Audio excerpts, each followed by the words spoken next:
Prime Minister, ladies and gentlemen, this morning Prime Minister May and I had a meeting to take stock of progress since we met on Monday.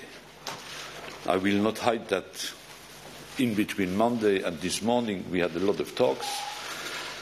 The Prime Minister, myself, the Taoiseach and myself, the Taoiseach and the Prime Minister, and that's the reason why I would like to thank the Prime Minister for her determination. I would also like to thank Michel Barnier and David Davis, as well as their teams, for the extremely hard and skillful work over the last weeks and months. We discussed the joint report agreed by the two negotiators. Prime Minister May has assured me that it has the backing of the UK government.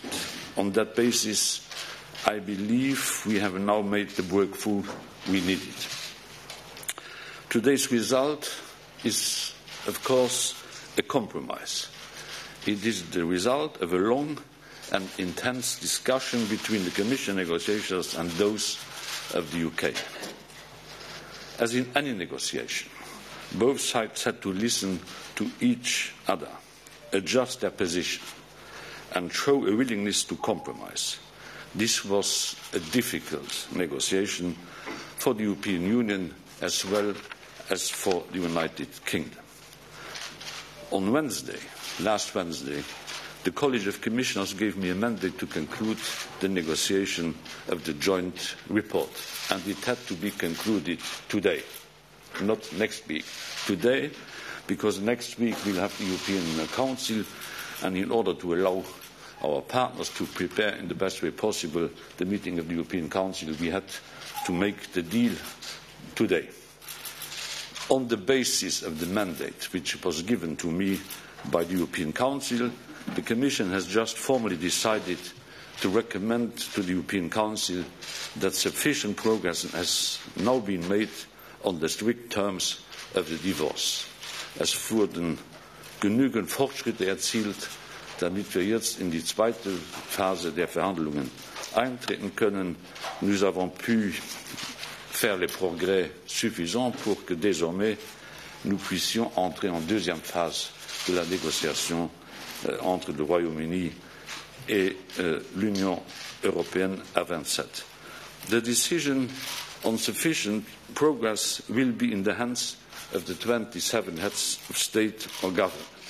I'm hopeful, confident, sure that they will share our appraisal and allow us to move on the next phase of the negotiations. Last Monday, I also met with the European Parliament representatives. From the start of this process, cooperation between the European Parliament and the Commission has been close and our position closely aligned. These negotiations can only be successful if we take an inclusive approach. That's exactly what we did. Without going into all the detail, allow me to touch on what today's agreements mean in practice.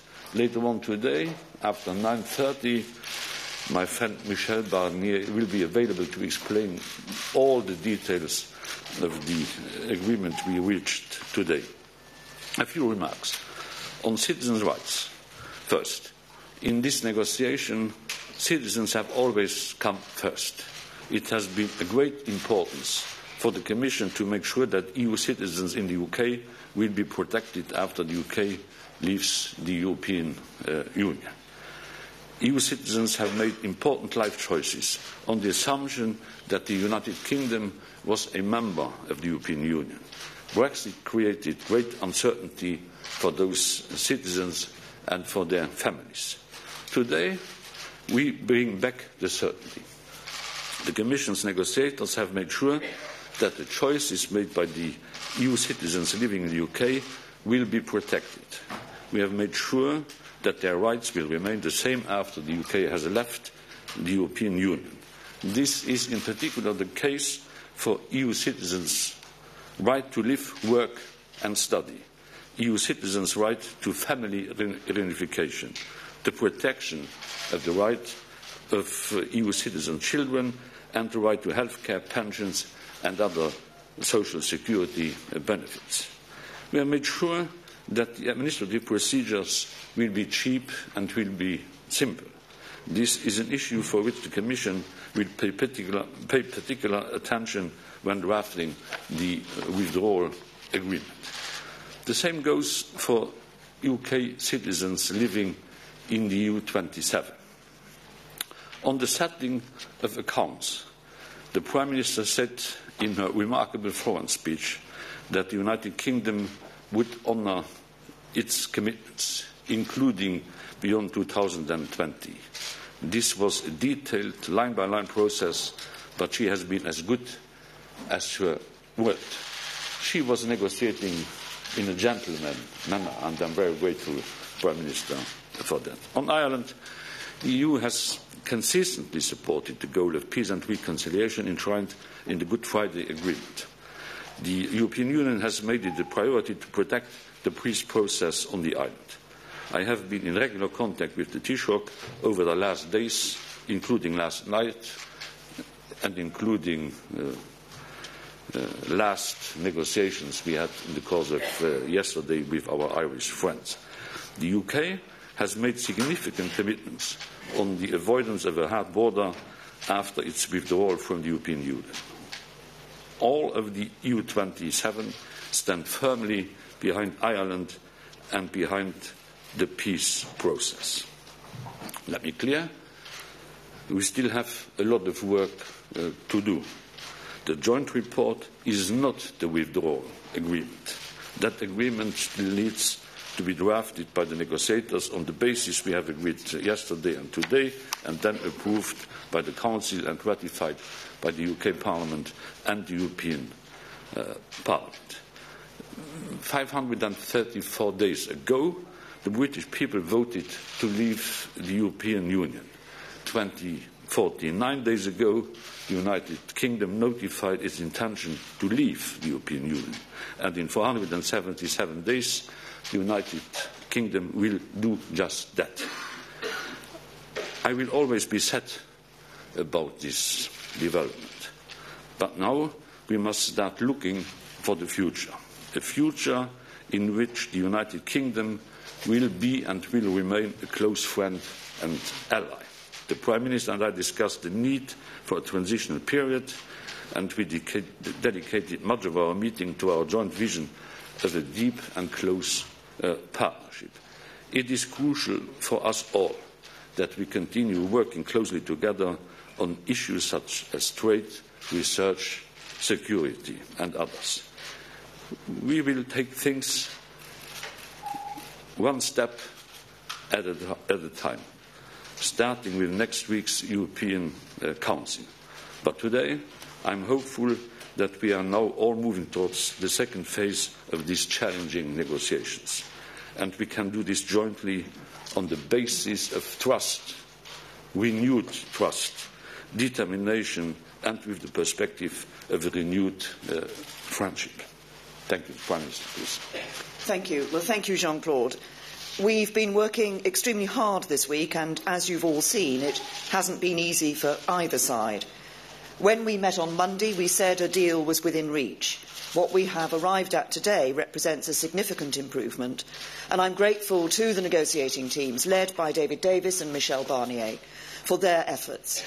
Getting to this point has required give and take on both sides, and I believe that the joint report being published is in the best interests of the whole of the UK.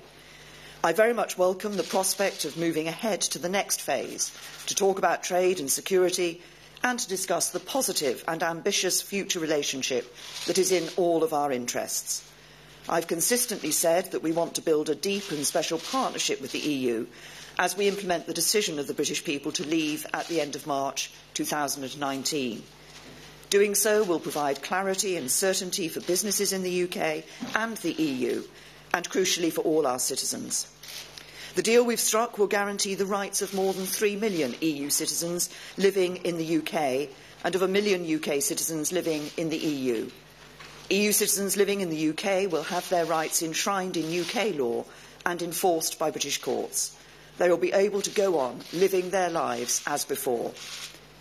I was clear in Florence that we're a country that honours our obligations. After some tough conversations, we've now agreed a settlement that is fair to the British taxpayer.